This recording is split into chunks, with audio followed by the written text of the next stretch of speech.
بالله من الشيطان الرجيم. بسم الله الرحمن الرحيم.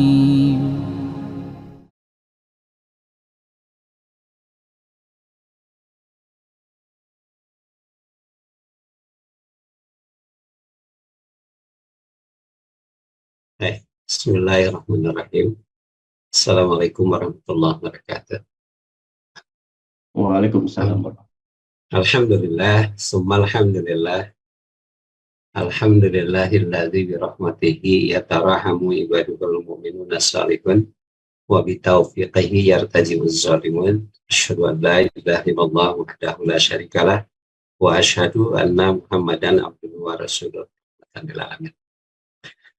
Ustaz Irsyad, alhamdulillah saya diberi kesempatan yang terbaik untuk dapat kembali bersilaturahim dengan Bapak dan Ibu keluarga besar Majelis Ta'lim Madani.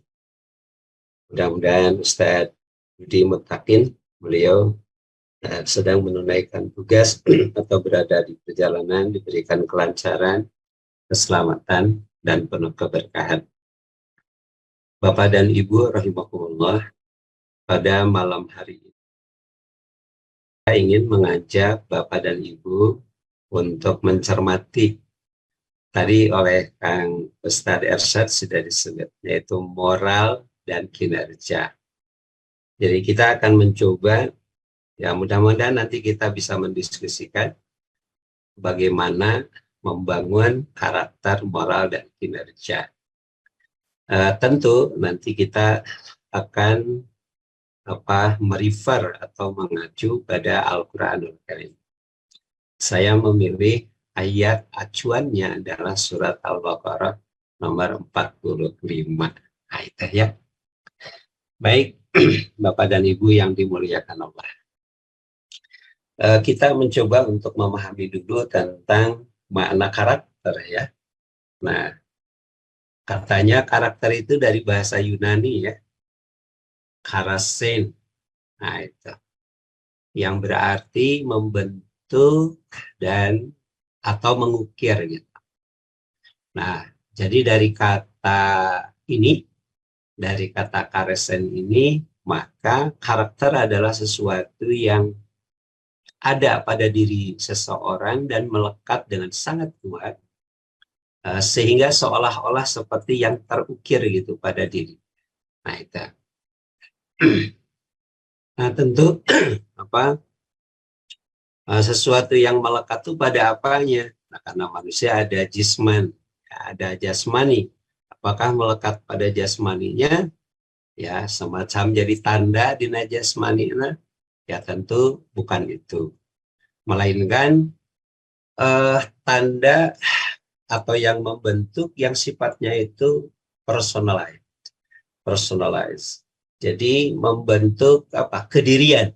Nah, atau dengan kata lain hubungannya dengan perangai, tabiat, watak, atau kepribadian yang tercermin dalam sikap, dalam ucapan, ya. Nah, itu. Jadi apa itu karakter? Ya, karakter adalah sikap seseorang ketika dia bertindak atau ucapan seseorang ketika dia berucap dan betul-betul sudah menjadi ciri dirinya gitu.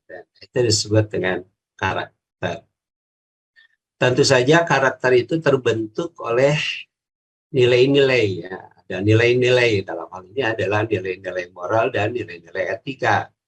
Nah, nilai-nilai moral dan etika ya nilai tentang pantas dan tidak pantas, nilai baik tentang tidak baik, nilai baik dan benar, nilai buruk dan tidak buruk. Nah, nilai-nilai ini yang kemudian membentuk sikap dan perilaku.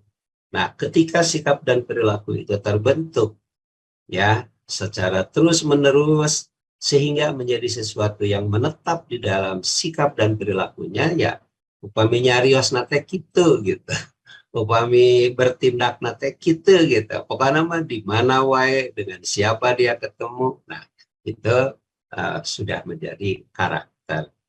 Jadi karakter bukan sekedar perilaku yang bersifat spontanitas, apa yang sesaat ya, bukan perilaku ayeuna kieu enjing mah henteu gitu kita. Tapi perilaku yang bersifat apa sudah seolah-olah sudah permanen. Sifat yang mencerminkan jati diri daripada seseorang. Ini mana daripada karakter. Bapak dan Ibu yang dimuliakan Allah, apa ya?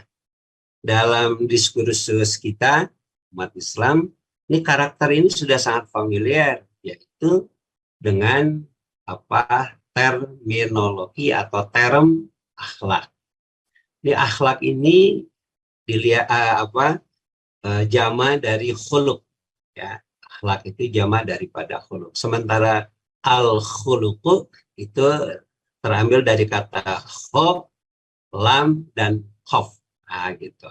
Dari kata kho, la, kho ini, nah kemudian ini ada 4 kata ya. 1 kholik, lalu kemudian ada makhluk, nah kemudian kholik dan makhluk, lalu ada kholqan dan khuluqan. Nah, kholqan dan khuluqan. Nah, kholqan artinya adalah ciptaan yang bersifat lahir, atau yang bersifat fisiologis, atau yang bersifat fisik, atau kholqan. Bahasa kita jasmani. Nah, sementara khuluqan itu adalah ciptaan dalam konteks yang tidak bersifat hissi ya, yang bersifat jasmani. Apa itu khalqan? Ya, khalqan adalah sesuatu yang mayudroku bil hissi, anu bisa ditinggal, bisa dirasa gitu. Itu al-khalqu. Sementara al-khuluqu yaitu ciptaan Allah yang bersifat batiniah ya, yang bersifat perangai, makanya suka disebut dengan mayudroku bil basirati ya, dekat tinggal cenah kusoca tapi biasa karasa.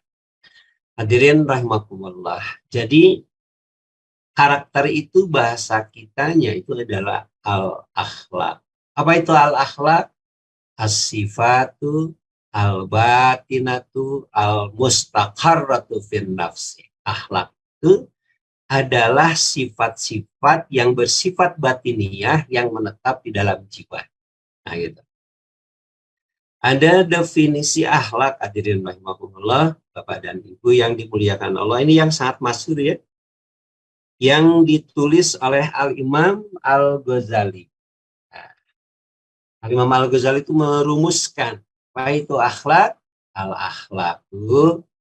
Apa itu al-akhlaku? Al-akhlaku adalah hayatun bin nafsi, keadaan jiwa. Nah, gitu.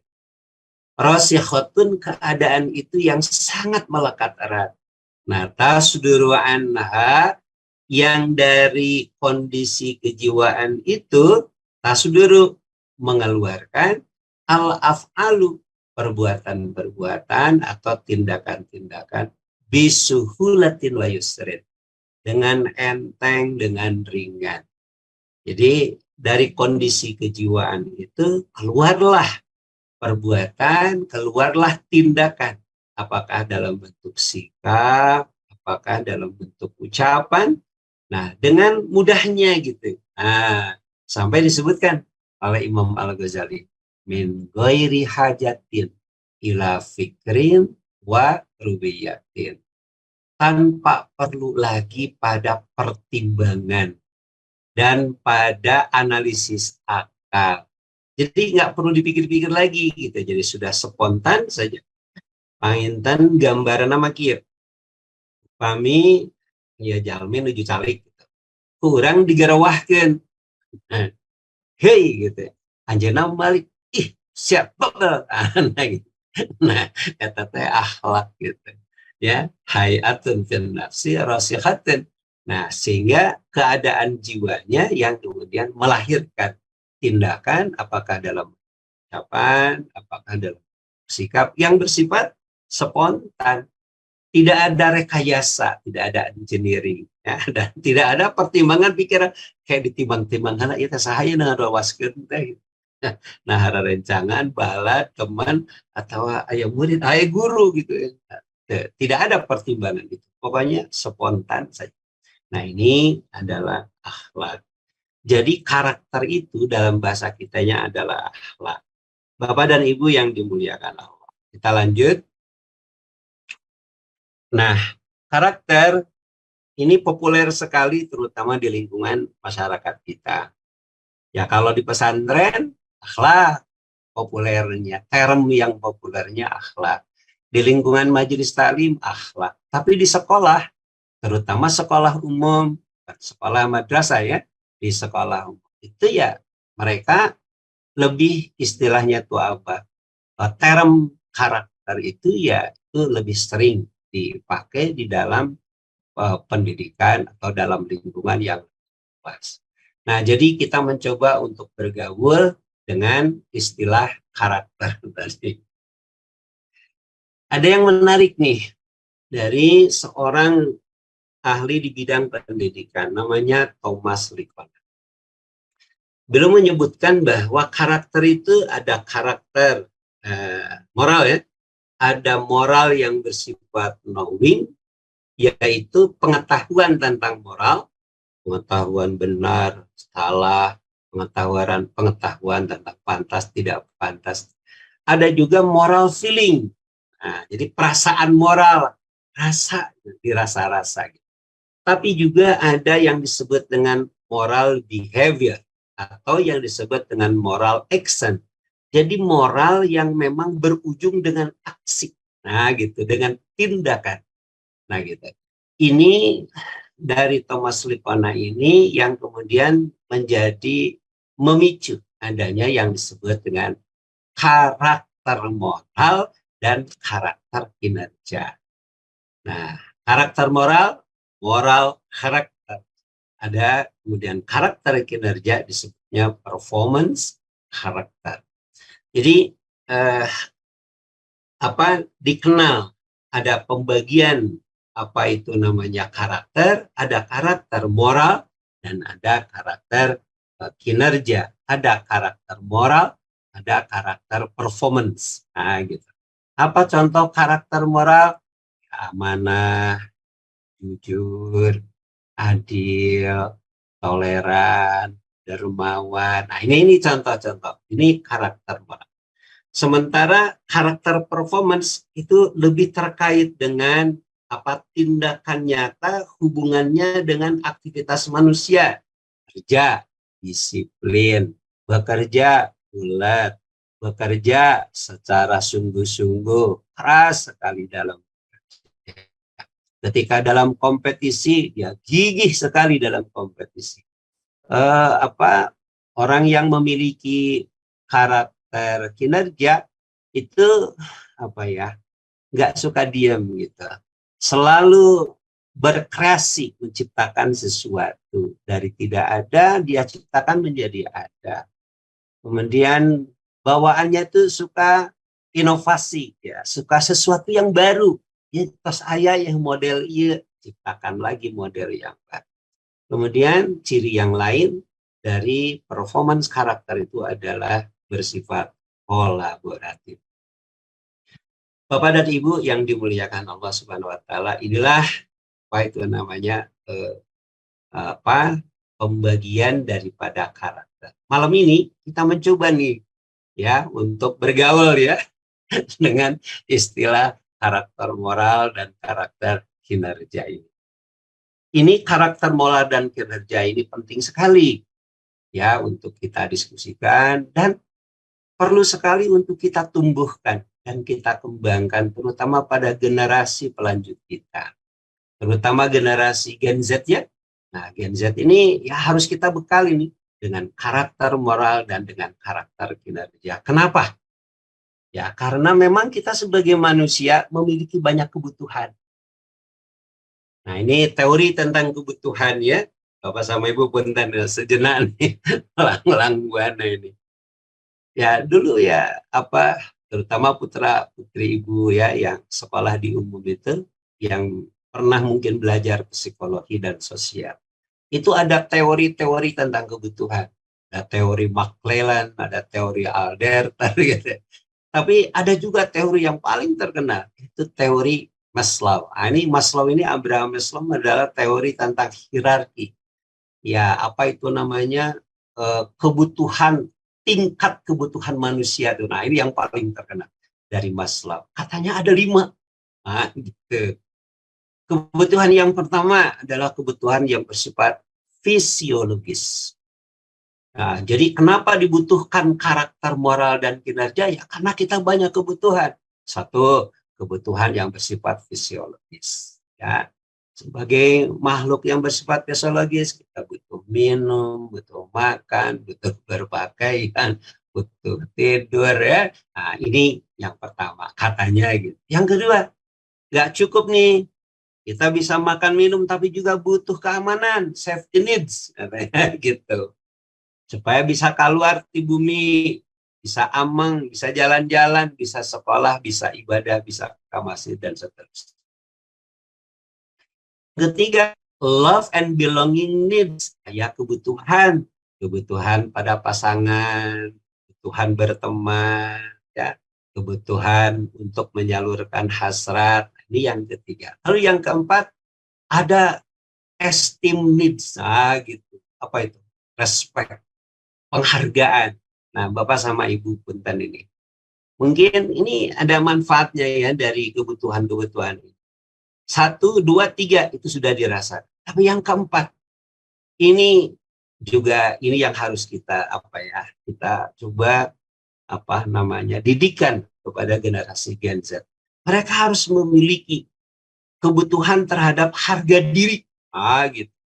Umat Islam tuh harus punya harga diri. Gitu, esteem needs gitu.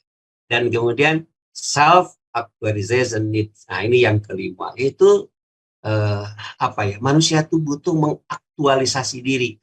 Manusia tuh punya potensi, dan potensi itu harus punya kesempatan dan peluang untuk bisa dipresentasikan, untuk bisa diungkapkan gitu. Nah, ini berhubungan sama apa? Berhubungan sama karier, berhubungan dengan kesempatan untuk bisa bereputasi.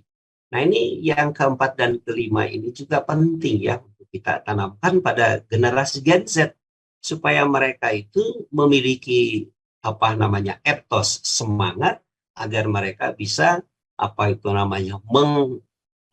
memaintain gitu potensinya, dan potensinya itu oleh kita untuk dicoba dikembangkan, terus dikembangkan, sehingga mereka bisa menjadi orang yang hebat.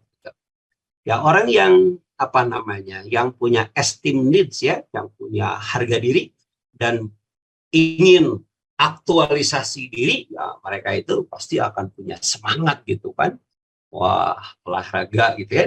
Nah, olahragana punya harga diri ya. Wah, gitu.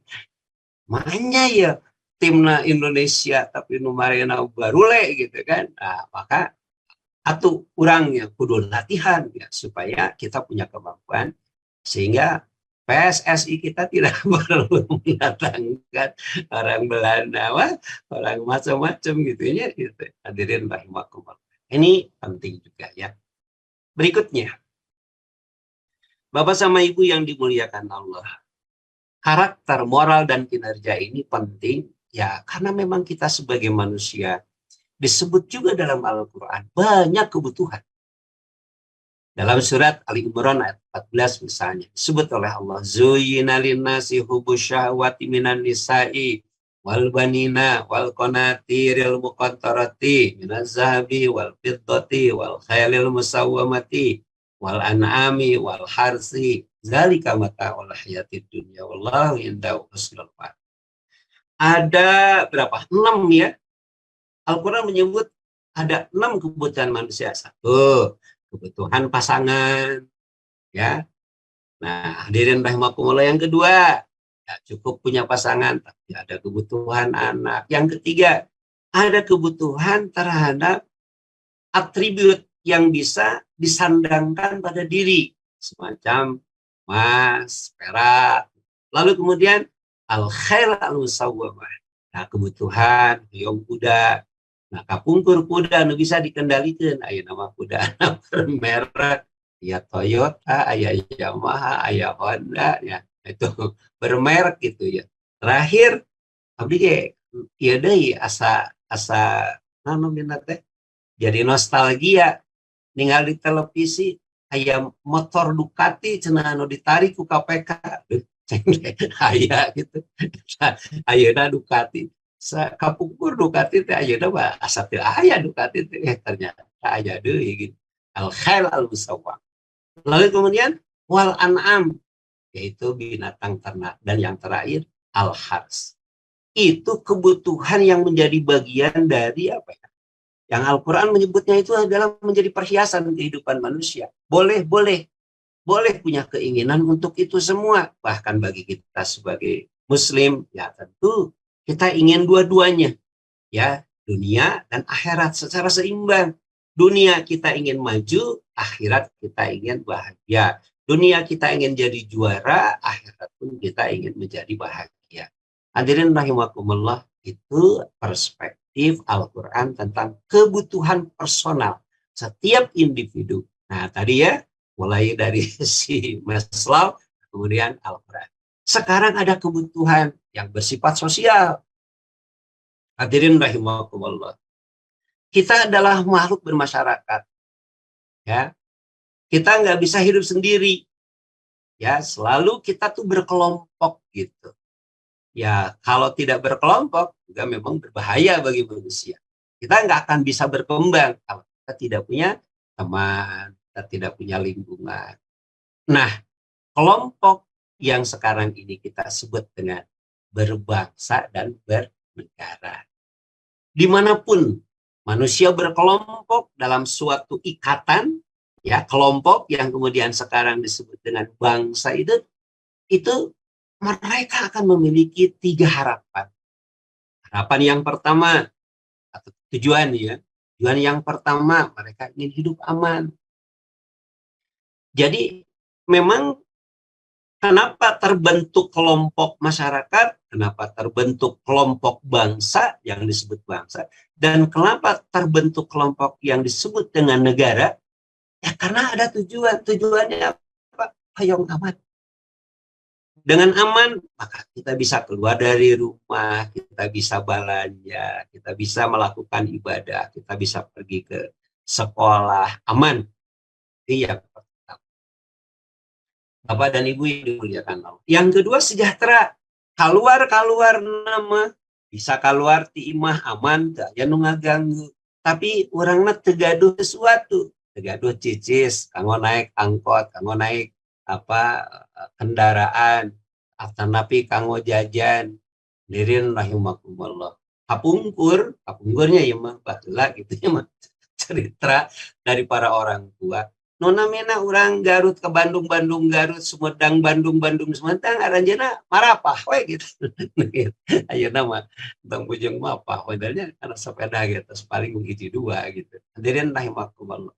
Nah, jadi keluar dari rumah nggak cukup aman, tapi juga memerlukan kesejahteraan. Dengan kesejahteraan maka masyarakat, setiap individu di dalam sebuah kelompok, di dalam sebuah masyarakat, di dalam sebuah negara, maka mereka bisa memenuhi apa yang menjadi kebutuhan dasar. Kebutuhan makannya, kebutuhan minumnya, kebutuhan pakaiannya, kebutuhan tidurnya, kebutuhan yang lain. Termasuk kebutuhan kesehatan dan pendidikan. Ini sejahtera. Lalu yang ketiga, adil. Ya, aman, sejahtera, dan adil. Hadirin rahimakumullah. Aman nama, sejahtera nama. Tapi tidak ada keadilan. Bisa terbayangkan, nggak bisa kita hidup di dalam konteks bersosial. Sebab setiap manusia memiliki hak. Nah, ketika hak seseorang itu dipenuhi, maka dia akan menjadi terbatas dengan hak orang lain. Yang kita ingin bebas, orang lain juga ingin bebas. Maka perlu diatur sedemikian rupa antara hak dan kewajiban itu ya sehingga ditegakkanlah keadilan. Maka salah satu 3 tujuan yang penting dari setiap manusia berkelompok, bermasyarakat, berbangsa, bernegara adalah 3. Negara kita juga alhamdulillah Bapak dan Ibu yang dimuliakan Allah. Di Undang-Undang Dasar Republik Indonesia 1945. Di pembukaan, alinea keempat pembukaan UUD, itu 3-tiganya nih muncul nih. Aman. Negara melindungi segenap bangsa Indonesia dan tumpah darah Indonesia. Dilindungi keamanan. Dilindungi keamanan itu ya berarti melindungi keamanan fisiknya, melindungi keamanan hidupnya, gitu kan? Ya ke sekolah aman, ya boleh ke sekolah, sekolah tidak dilarang, ya beribadah tidak dilarang. Tapi lamun ayeuna jalmina misalnya digerebek ke penjara bari kumaha bari ka sekolah. Jadi dilindungi keamanannya, dilindungi keselamatannya. Yang pertama-tama adalah keselamatannya yang harus dilindungi. Nah, ini yang pertama. Sejahtera, disebutkan untuk memajukan kesejahteraan. Yang ketiga, adil dan mewujudkan suatu keadilan sosial bagi seluruh rakyat Indonesia. Hadirin rahimakumullah, ini adalah kebutuhan bangsa. Hadirin rahimakumullah, lanjut. Sekarang kalau kita turunin nih, ya, kehidupan bermasyarakat dalam konteks nasional, sekarang mah cik atuh. Misalnya daerah Jawa Barat, Bandung, nah, sama. Bandung itu memiliki kebutuhan tadi kedah aman, kedah sejahtera, kedah. Nah, hadirin rahimakumullah. Ini abdi ngabanten anu Bandungnya. Cimahi sana tadi di searching gua abdi. Garut sami di searching gua abdi. Terus di Sumedang gua abdi di searching. Ini kita ambil contoh yang Bandung saja. Apa sih Bapak sama Ibu tagline Bandung? Nah, mungkin ada yang tahu ya. Tagline Bandung itu adalah Bandung Utama. Apa tagline Cimahi? Bandung Campernik. Nah, itu Cimahi. Apa tagline Garut? Aya kemenakan. Searching kemenakan. Tapi yang menarik adalah karena daya tamangan saukur namanya Bandung, naon? Bandung Utama. Ah, gitu. Utama teh singkatan UNA. Naon cenah utama teh? UNA unggul. T-na terbuka. A-na naon ya anak teh.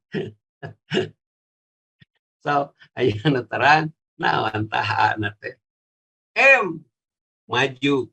A-na amanah. Nah, kalau terakhir teh anu katilu amanah, nu kaopatna anu terakhir agamis. Unggul, terbuka, amanah, maju, dan agamis. Cimahi sami Cimahi gitu. Tapi saya mencoba melihat hampir semua daerah, pada kota Bandung, pada Cimahi, pada Garut, pada mana wae Sukabumi. Mereka menginginkan supaya masyarakatnya, bangsanya atau negara bangsa nu aya di daerah nate adalah bangsa anu unggul. Katanya anu unggul. Unggul itu berhubungan dengan manusianya. Gitu. Nah, ya mah saur UNDP gitu. Manusia yang unggul itu di dalam konteks kehidupan modern sekarang itu ditandai dengan 3 hal. 1, kesehatan. Ketika bayi lahir, kita sudah bisa memprediksi ini bayi lahir ini kira-kira dia itu punya kesempatan hidupnya berapa lama. Nah, gitu. Semakin kesempatan hidupnya itu lama, semakin bagus tuh bangsa. Itu 1, kesehatan. Yang kedua, pendidikan. Tandana ayat 2 na bidang pendidikan. Inu kaawas ku abdi, ya ini bacaan ya. Bacaan di UNDP. Kayak satu asan kurang lebat karena Al-Quran. Dibacaan di UNDP. Nyata, anu kedua pendidikan. Ada ayat 2 ciri dari pendidikan. 1, melek baca. Dan yang kedua, lamanya dia belajar. Ini anak-anak kita ini generasi bangsa kita ini, mereka punya kesempatan belajar itu berapa lama? Ya kalau mereka itu belajarnya 12 tahun, berarti SD, SMP, sekarang SMU, ya kan gitu. Itu bagus gitu. Apalagi kalau 18 tahun. Wah, gitu. SD, SMP, SMU, perguruan tinggi. Wah. Jadi kalau average rata-rata masyarakat itu adalah mereka tinggi, pendidikannya tinggi, kesempatan belajarnya itu adalah lama, maka bangsa itu menunjukkan maju.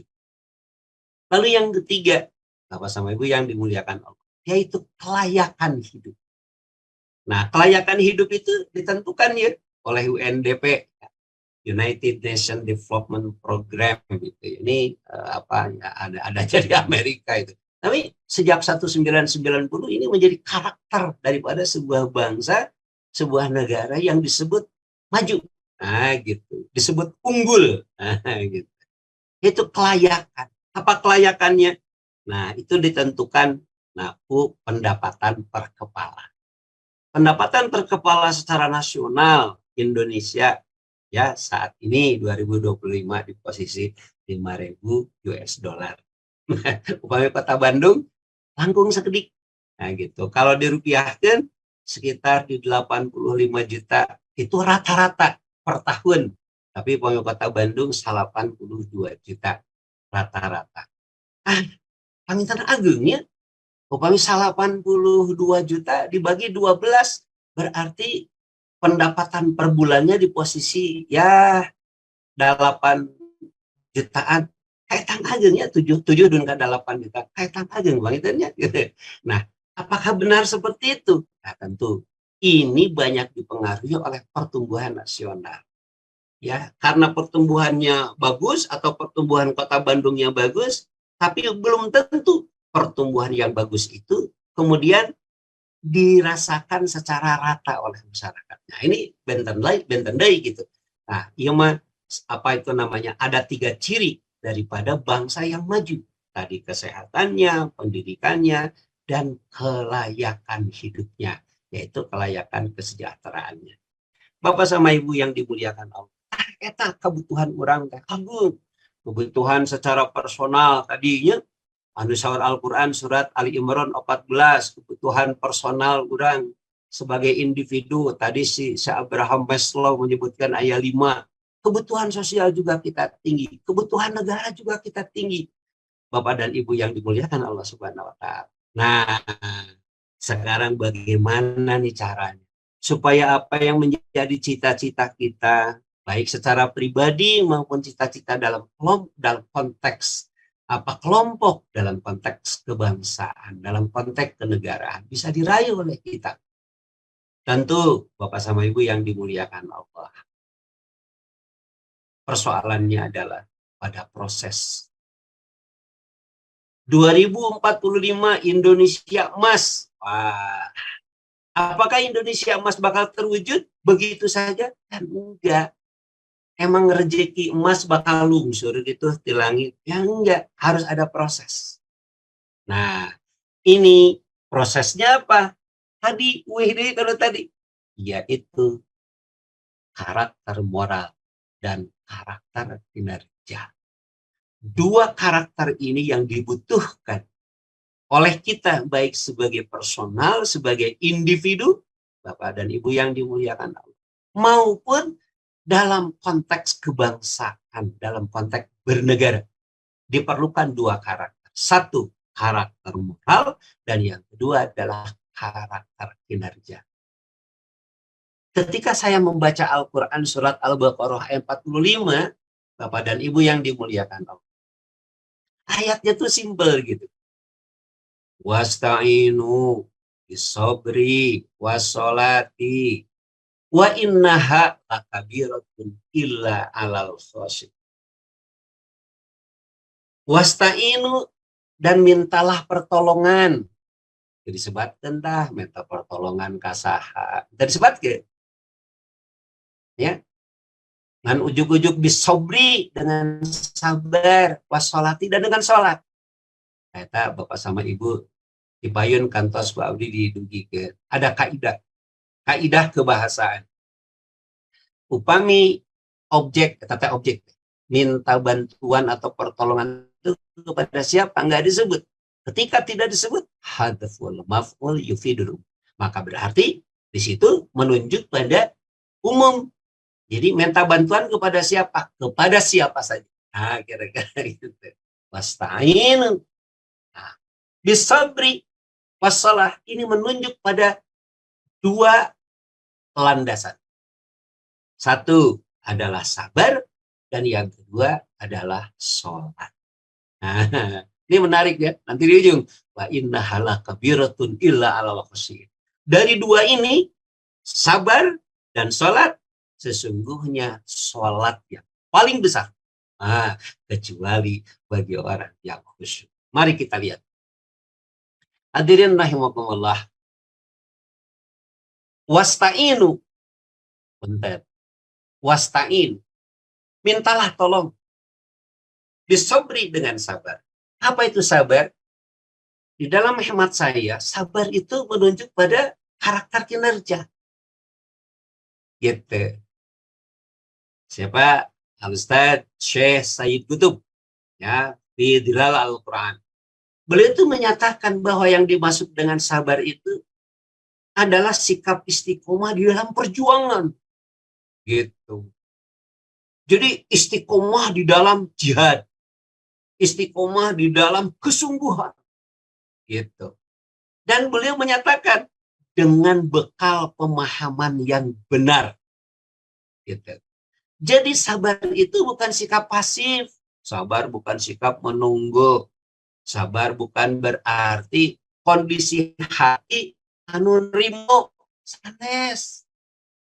Ya sing sabar we ibunya, sing sabar we nya bapak. Gitu. Kondisi hati yang menerima itu namanya tawakal. Kalau saya tawakal ke Allah, maksudnya ya sudah kondisinya seperti ini, orang balikan we ke Allah, jadikan Allah sebagai wakil dah bade kumaha deui, eta sikap tawakal. Jadi kondisi hati menerima itu bukan sabar. Kondisi hati menerima terhadap sesuatu keadaan itu namanya adalah tawakal, kita kembalikan kepada Allah, Allah menjadi wakil. Sementara sabar itu adalah menunjuk pada karakter kinerja ibu-ibu dan bapak-bapak. Yaitu sikap bertindak, sikap berbuat. Ketika kita dagang, wah ternyata dacan ngahasilkeun, ya. Maka kena sabar. Gitu. Apa tuh sabarnya? Ya berdagang dengan penuh kesungguhan. Upami nu sanes angkat ke pasar tabuh 7. Ya orang mah tabuh genep. Sungguh-sungguh. Hadirin rahimakumullah. Bekerja dengan penuh kerajinan. Bekerja dengan penuh kegigihan. Ketika ada pesaing ya kita gigih gitu loh. Tentu bukan dalam konteks dagang saja, tapi juga dalam konteks pendidikan. Sabar dalam pendidikan itu adalah belajar dengan penuh kesungguhan. Ini yang harus kita tanamkan Bapak sama Ibu kepada generasi Gen Z sekarang. Mereka harus tumbuh effortnya, tumbuh kekuatan untuk menjalaninya itu dengan penuh kesungguhan. Hadirin rahimakumullah. Saya beruntung sekali ya, pernah dulu belajar di pesantren di Gontor. Salah satu kelebihan dari pesantren itu Bapak pun ada nih mah. Ya setelah saya dulu mengajar di beberapa pesantren, lalu kemudian ketika anak juga sekolah, saya coba cari-cari pesantren. Memang agak sulit gitu untuk mencari pesantren yang mampu bisa membangun karakter anak-anak. Hadirin rahimakumullah. Effort dalam belajar itu masih kurang. Itu bagaimana ya kita bisa menumbuhkan semangat belajar yang tinggi. Nah gitu. Bagaimana kita bisa menumbuhkan semangat belajar yang tinggi. Bapak sama Ibu yang dimuliakan Allah. Ya pun tadi mas sebagai gambaran gitu. Alhamdulillah dengan effort yang kuat itu. Saya dulu misalnya ketika di pesantren itu. Ada buku namanya itu adalah At-Tarbiyah wa Ta'lim. Tebalnya segini, Bapak sama Ibu. Segini tebalnya. Pakai bahasa Arab tanpa harokat. Itu hampir nyaris hafal satu buku. Ilmu Balaghah, mulai dari Al-Bayan, Ma'ani, Al-Badi. 3 buku itu nyaris kita hafal keseluruhannya itu. Betul Bapak sama Ibu. Kenapa? Karena effort kita di dalam belajar itu ditumbuhkan. Effort ini yang nggak ada. Sebetulnya anak-anak kita tuh paralintar baru dapat. Cerdas-cerdas. Tapi maaf, effort mereka di dalam belajarnya masih kurang. Sekarang coba lihat, apakah mereka belajar nggak setelah pulang dari sekolah? Enggak. Mereka nggak belajar. Kalaupun belajar sekedar, abdi mah kapungkur kan dipaksa untuk belajar. Dari mulai pada Isya, tos tetepan Isya lungsur di masjid, wajib kita belajar. Dugiun kata salapan. Dan ketika kita belajar itu betul diawasi oleh para guru. Diawasi oleh para guru. Dan mereka belajarnya sanes di lebat, sanes di ruangan, kedah kala luar. Kedah diajarna di teras. Dan diawasi oleh para guru. Ketika ada anak yang ngantuk, waduh langsung saja ada. Atar upami guru nu ustad nu bager mah kom eta kawadlo gitu sikar itu wudu nah gitu disiahkeun eta naon ngantukna ku wudu gitu. Jadi dipaksa sedemikian rupa. Effort ini yang harus kita tumbuhkan. Effort penuh kesungguhan.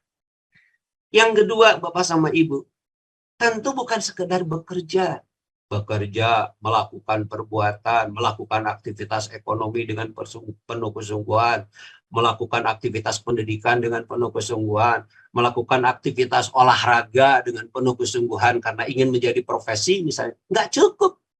Tapi juga harus berbasiskan ilmu. Ini adalah karakter kinerja. Bapak sama Ibu yang dimuliakan Allah.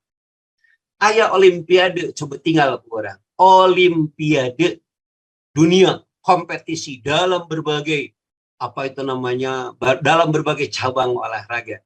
Sabaraha medali anu tiasa diraih kurang. Paling hiji 2 3. Hiji tina naik climb ya, anu kadua tina ieu panah gitu, antara tina angkat besi. Nu katilu ya tina badminton sakitu. Coba kita lihat bagaimana mereka bisa mendapatkan medali yang sedemikian hebat. Kenapa bisa demikian? Karena mereka effortnya bukan sekedar effort, bukan sekedar bekerja, tapi berbasiskan pada ilmu. Punten, saya menyaksikan bagaimana cara mereka berlatih olahraga misalnya. Itu sampai pakai mesin, ya. Latihan bola gitu sampai pakai mesin bola ditendang gitu ke mesin gitu. Lalu kemudian kitanya melatih sensitivitas kaki kita gitu. Wah, luar biasa. Jadi pakai ilmu diukur. Dulu waktu badminton kita Lim Swee King itu kan nyemesna bari ngagajeleng gitu. Mereka itu mencoba memotret di video, dipelajari, dianalisis pakai ilmu. Kan ayeuna mah nu namina King Smash itu sudah menjadi milik mereka. Kurang mah rada kirang dina nyemesna. Mereka itu nyemes Jepang, Prancis ya, orang Kanada ini. Terus harebat ya dinamain badminton. Terus kantenan bangsa Denmark, Belanda ya. Hadirin rahimakumullah. Kenapa? Karena mereka menggunakan karakter kinerja. Effortnya penuh kesungguhan, dan basisnya adalah ilmu. Ini adalah karakter kinerja. Hadirin rahimakumullah. Pada sisi lain, karakter moral. Nah, ini kata as-sholah di dalam Al-Quran surat Al-Baqarah ayat 45. Dalam hemat saya, itu sekurang-kurangnya menunjuk pada karakter moral. 3. 1. Aqimis sholat ali zikri. Sholat anjen supaya anjen ingat kakaula. Hadirin rahimakumullah. Jadi esensinya itu adalah ingat pada Allah. Emut weka Allah. Sholat nama, tapi tara emut Allah. Malah bung sholat. habis sholat, lalu kemudian bekerja. Lupa kepada Allah. Gitu. Lupa kepada Allah. Bukan sholat. Jadi kan saru bahasa orang begini, sholat ya. Qobla sholat, wafis sholat, wabada sholat. Jangan saja acan sholat, orang kena sholat. Dina sholat, orang kena sholat. Setelah sholat juga kita harus sholat. Intinya adalah, esensinya adalah ingat kepada Allah. Hakimis sholata, sama bahasa eksplisit dari Allah. Hakimis sholata, dirikan ku anjeun sholat, li zikri, supaya anjeun bisa ingat ka kaulah. Di Al-Quran di surat Al-Hasyr ayat 18. Wala takunu kallazina nasullaha fa'ansahum anfusahum. Jangan kalian seperti orang yang lupa ingat kepada Allah. Itu larangan itu. Jangan sampai lupa pada Allah. Jangan sampai lupa pada nama Allah. Ketika orang itu lupa pada Allah, apa yang akan terjadi? Fa'ansahum anfusahum. Maka Allah akan menjadikan orang yang lupa kepada Allah itu, dia akan menjadi lupa kepada dirinya sendiri. Yang dimaksud dengan lupa pada dirina sorangan deh, lupa karena keselamatan dirina, lupa karena kebahagiaan dirina, lupa pada keselamatan akhirat jaga. Ini yang pertama. Jadi yang dimaksud dengan sholat di sini, saya melihat ini sebagai karakter moral. 3 cirinya, 1 adalah selalu ingat. Yang kedua, karakter moral dari sholat adalah beribadah dengan khusyuk. Surat Al-Mu'minun. Qad aflahal mu'minun allazina hum fi sholatihim khashi'un. Apa tuh khusyuk? Khusyuk sering kita artikan dengan konsentrasi. Terlepas, tapi sebetulnya khusyuk itu adalah menundukkan hati kita, menundukkan jiwa kita. Tunduk kita, serah diri kita kepada Allah, itu namanya khusyuk. Hadirin rahimakumullah. Jadi orang yang salat adalah orang yang menundukkan hatinya kepada Allah. Orang yang menyerahkan dirinya kepada Allah. Yang kedua, lalu kemudian yang ketiga. As-shalah di sini saya artikan sebagai karakter moral dengan ciri yang ketiga, yaitu berakhlak. Wa aqimis sholata. Kemudian inna sholata tanha anil fahsya'i wal munkari. Dirikan sholat. Sesungguhnya sholat itu bisa mencegah dari perbuatan fahsya dan munkar. Artinya adalah sholat itu harus melahirkan karakter jujur, karakter tanggung jawab, karakter dede, karakter tidak suka merugikan orang lain. Saya pinjam bahasa yang bisa menyeluruh, mewakili itu semua. Ya kalau kita sih menyebutnya itu namanya berakhlak gitu. Nah saya pilihkan, apa itu ciri dari orang yang berakhlak?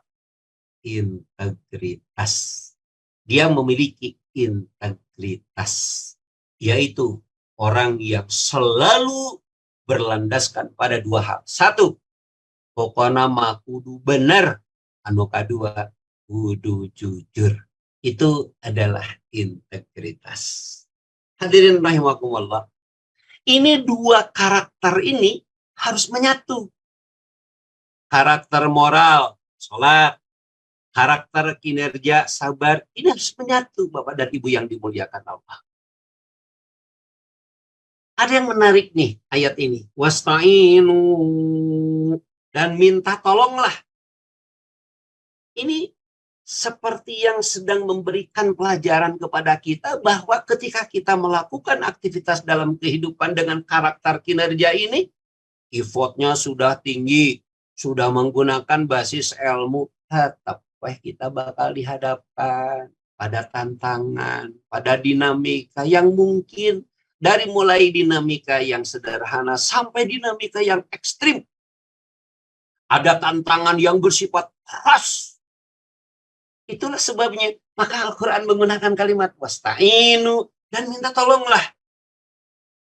Kalimat minta tolong mengandung makna, Bapak sama Ibu yang dimuliakan Allah. Harus tumbuh kesadaran pada diri kita bahwa kita punya keterbatasan. punya limitasi, keterbatasan daya, keterbatasan ilmu, keterbatasan mulai diri kita saja kita terbatas. Maka minta tolong artinya adalah kudu sadar. Sadar karena diri bahwa kita punya keterbatasan sehingga minta tolonglah kepada orang lain. Yang kedua, wasta'inu, minta tolonglah. Berarti ulah gengsi. Kalau minta tolong, jangan malu. Kalau memang kita dihadapkan pada situasi di mana kita tidak mampu untuk menangani, pasti aya nu bisaeun. Tah beureun babaturan urang bisaeun. Maka perintah wasta'inu minta pertolongan mengandung value, mengandung pelajaran, mengandung nilai. Hargai tah babaturan urang nu boga kemampuan. Sok atuh minta tolong ka ditu, hormati dia, coba minta tolong kepada dia. Berarti wasta'inu sama dengan mengajarkan kepada kita untuk berkolaborasi. Mintalah tolong tuh kepada temanmu. Artinya apa? Supaya kita berkolaborasi. Hadirin rahimakumullah. Dan moal bisa urang ngalakonan sendiri.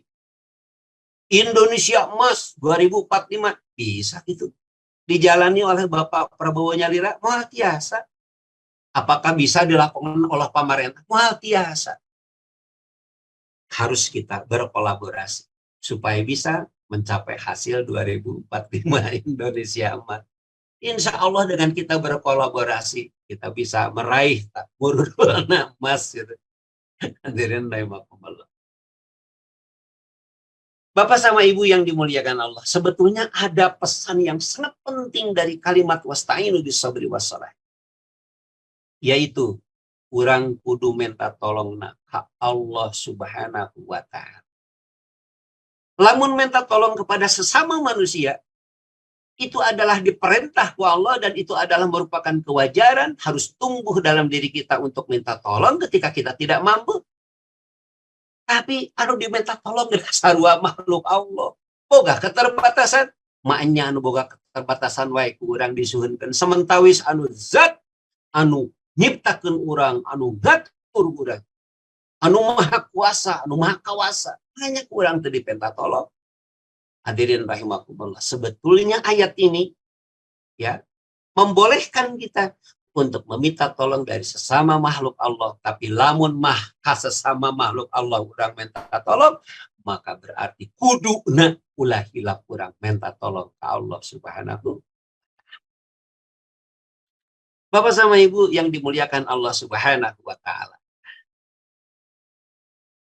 Saya ingin mengajak Bapak sama Ibu melakukan kontemplasi. Ya. Sabar. Ya, sabar. Berarti karakter kinerja. Karakter kinerjana sungguh-sungguh. Wah, bekerjanya bagus. Bertindaknya kreatif. Bertindaknya inovatif. Wah, gitu kan?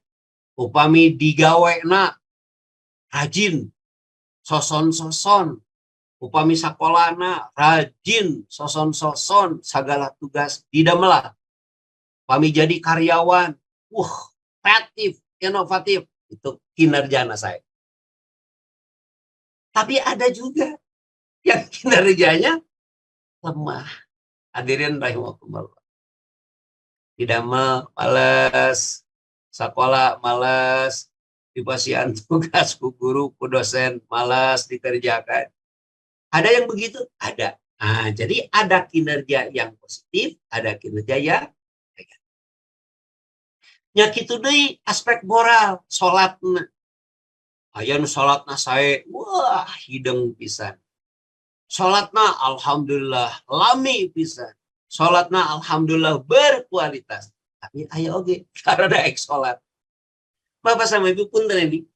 Kalau dua karakter ini oleh kita dengan nuansa positif dan negatif, ya, baik salat anu saya salatna, aya salat anu tara salatna, anu kedua kinerjana aya nu kreatif inovatif dan berbasiskan ilmu, tapi aya nu kinerjana kira.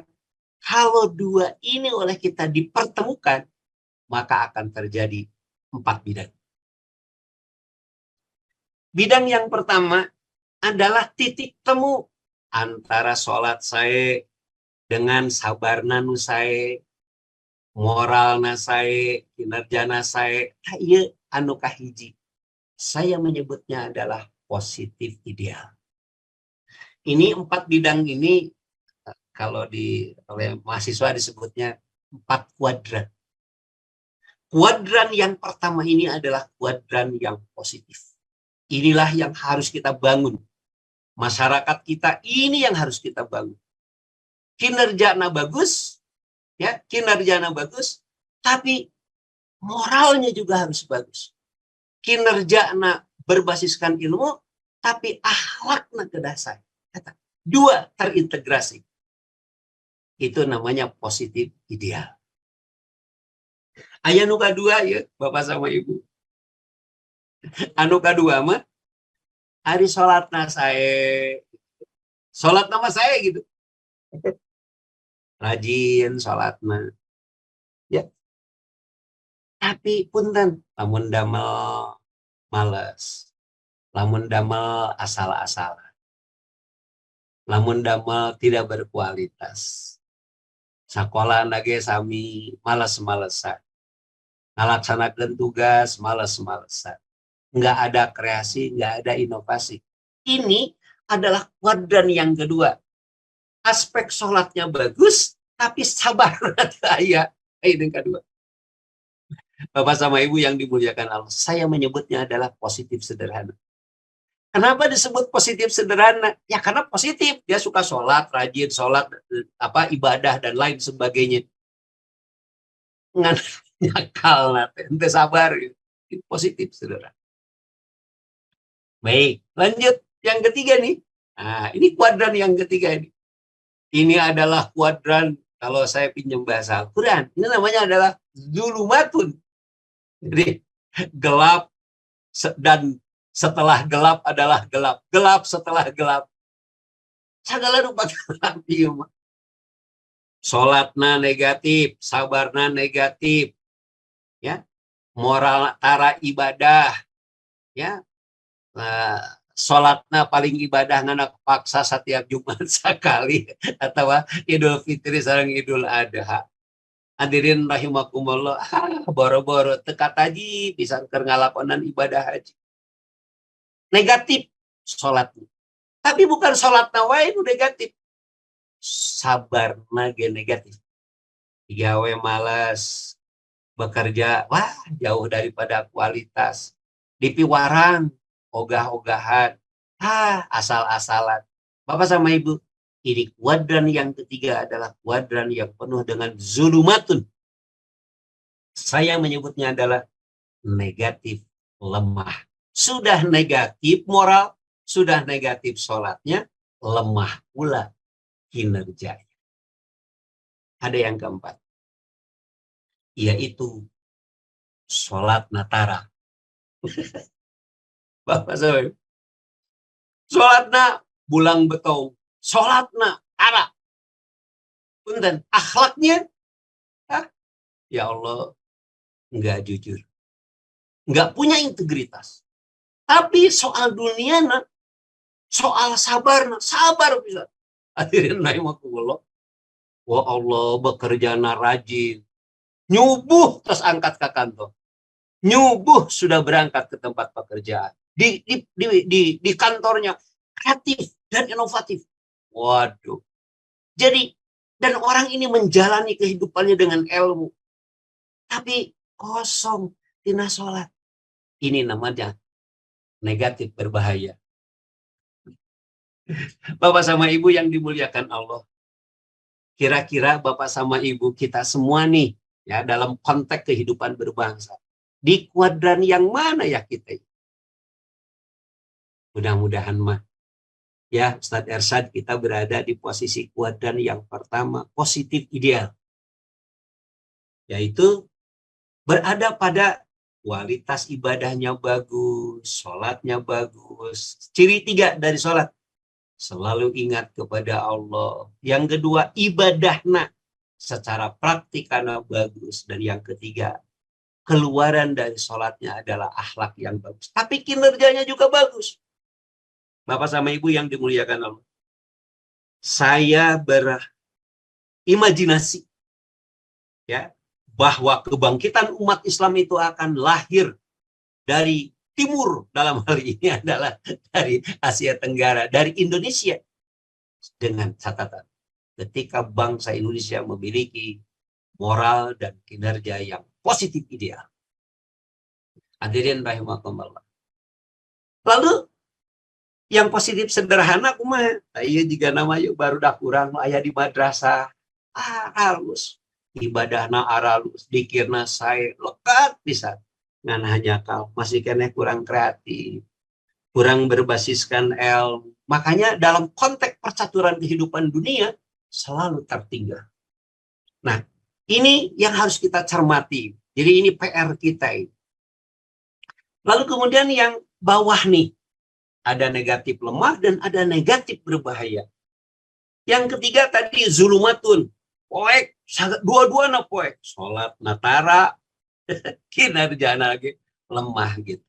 Bapak sama Ibu, kenapa tidak ini yang disebut berbahaya? Kenapa malah justru yang keempat? Anu kinerjana alus, tapi tara sholat. Saya katakan bahwa yang keempat itu lebih berbahaya. Sebab yang ketiga itu betul dia itu tara sholat, betul dia tidak punya akhlak jujur, betul dia itu tidak suka beribadah, dan betul dia ditambah tidak sabar, tidak ada kinerjanya, malas digawena, bodoh. Orang yang seperti ini, Bapak sama Ibu, kalaupun mereka berbahaya, hanya membahayakan dirinya sendiri. Dampak dari yang ditimbulkan oleh mereka yang negatif lemah ini terbatas. Benten, kalau dia mencuri, ya paling nggak mencuri sandal di masjid, mainan gitu. Ini negatif lemah. Ya, jadi ya masjid, lain rek sholat, rek nyuri gitu. Negatif lemah. Tapi yang keempat ini berbahaya sekali. Kenapa? Sebab mereka tidak jujur, tapi mereka memiliki kesabaran yang sangat tinggi. Kinerjanya bagus luar biasa. Kinerjanya kreatif, inovatif, dan pakai ilmu. Tapi dipakai untuk merampok kekayaan negara. Bapak sama Ibu yang dimuliakan Allah. Inilah fenomena yang kita saksikan akhir-akhir ini. Apa sih problematika ya pada yang menimpa pada bangsa ini, terutama punten sekali Bapak sama Ibu yang dimuliakan Allah, yaitu bangsa di antara kita yang diberikan kesempatan untuk memegang amanah publik. Ini problemnya adalah mereka berada pada kuadran yang keempat. Mohon izin saya untuk menyampaikan. Ini yang saya bacaan saya di Kompas.com per Juni. Itu disebutkan ada klasemen Liga Korupsi Indonesia. Hadirin rahimakumullah. Dari 10 kasus saja Bapak sama Ibu itu sudah mencapai 1.500 tag. Hampir 1.600 tag. 1,6 kuadrilun. Waduh. Luar biasa. Hadirin rahimakumullah. Itu 1,5 itu sama dengan setengahnya dari anggaran pembangunan kita dalam setahun. Nah, ini Bapak sama Ibu yang dimuliakan Allah Subhanahu wa taala. Ya, ini apalagi akhir-akhir ini kita menyaksikan pengelolaan ibadah haji wae dugikeun ka ya Allah sami dikorupsi. Ini menunjuk pada apa itu namanya?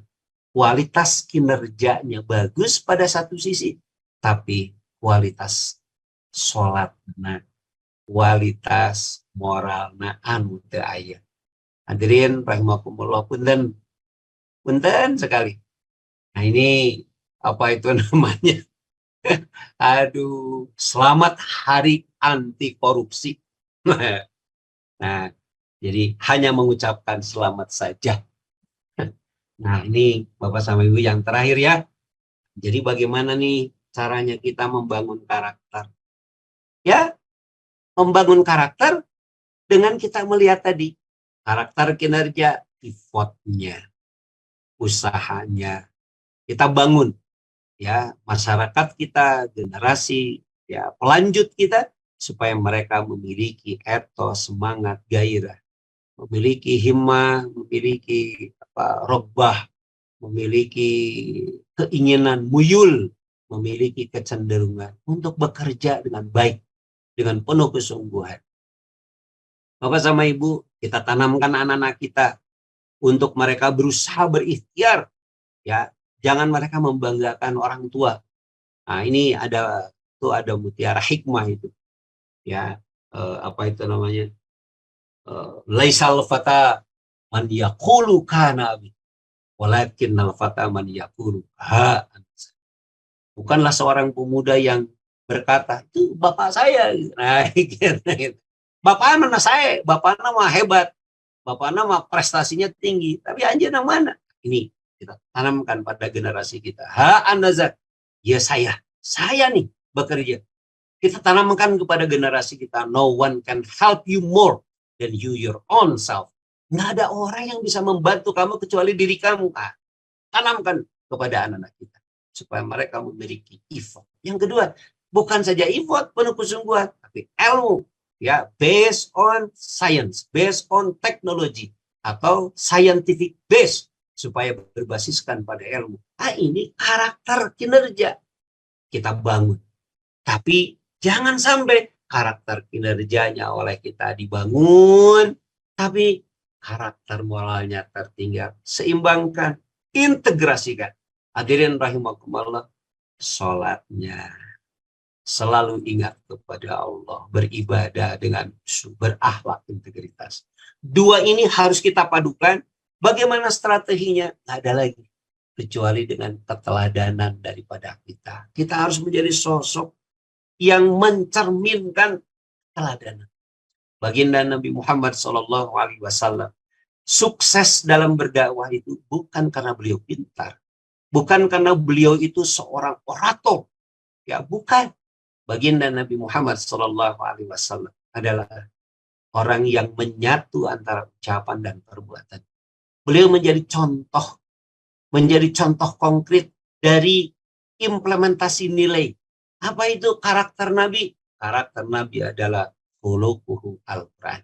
Jadi ini adalah apa itu namanya membangun keteladanan. Kita nih generasi sepuh, generasi orang tua, ya kita harus menjadi contoh konkret dari karakter sabarnya, tapi juga karakter moralnya, karakter sabar dan karakter sholatnya yang terintegrasi. Ini yang pertama. Yang kedua, kita harus membangun milieu, harus membangun lingkungan yang bagus. Hadirin rahimakumullah, nah ini pentingnya. Kita berkelompok, kita berhalaqah. Ini pentingnya kita bermajelis taklim. Kita pentingnya untuk berada di dalam satu area. Kenapa? Ya karena interferensi sosial itu tinggi sekali. Hadirin rahimakumullah. Maka dengan kita berada di dalam satu area, di dalam satu harokah, di dalam satu gerakan, di dalam satu barisan, di dalam satu lingkungan, maka kita bisa saling mengingatkan kita punya apa itu namanya, ada kelemahan, ada kekurangan. Ini yang kedua. Lalu kemudian yang ketiga, apresiasi dan punishment. Ya, ini yang perlu untuk kita perlu kita perjuangkan agar supaya karakter moral dan karakter kinerja ini dua-duanya harus kita bangun, tapi juga harus kita bangun dengan apresiasi dan punishment. Ya, orang yang berbuat bagus, berikan apresiasi. Anak-anak yang berkinerjanya bagus, berikan apresiasi. Ya, tapi mereka yang ya melakukan kinerjanya itu tidak bagus, berikan punishment. Ya kalau kinerjanya itu ada reward, ada punishment, urusan moral itu lebih lagi Bapak sama Ibu, karena tadi kuadran yang keempat jauh lebih berbahaya. Koruptor, wah harus apa itu katanya. Ya, itu Pak siapa itu namanya, Pak Noel Abizener.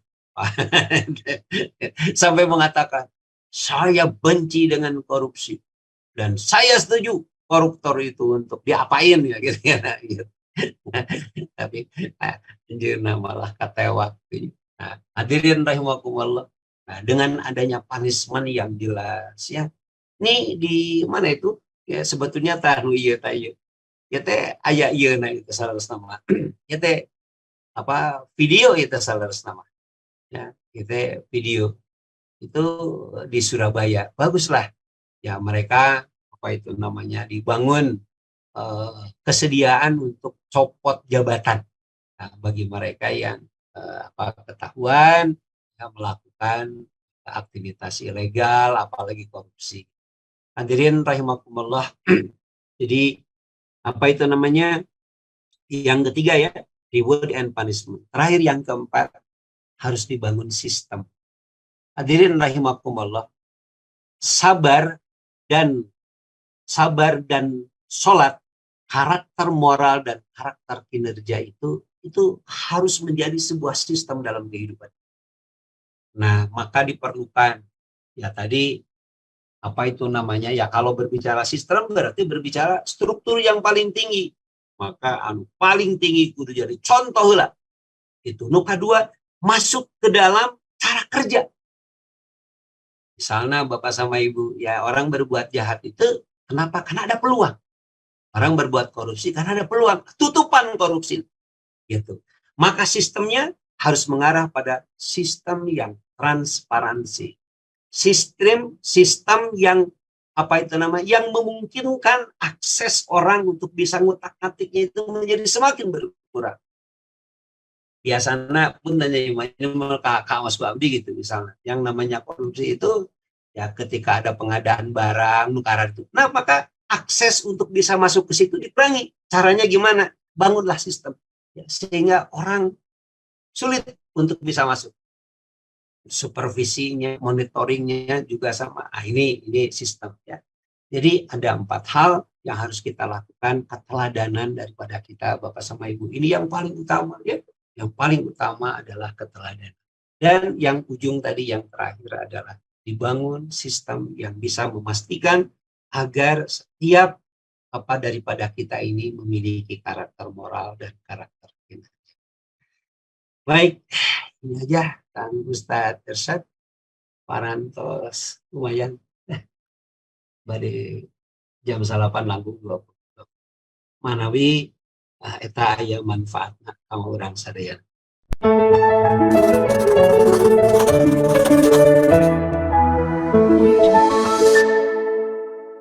أعوذ بالله من الشيطان الرجيم بسم الله الرحمن الرحيم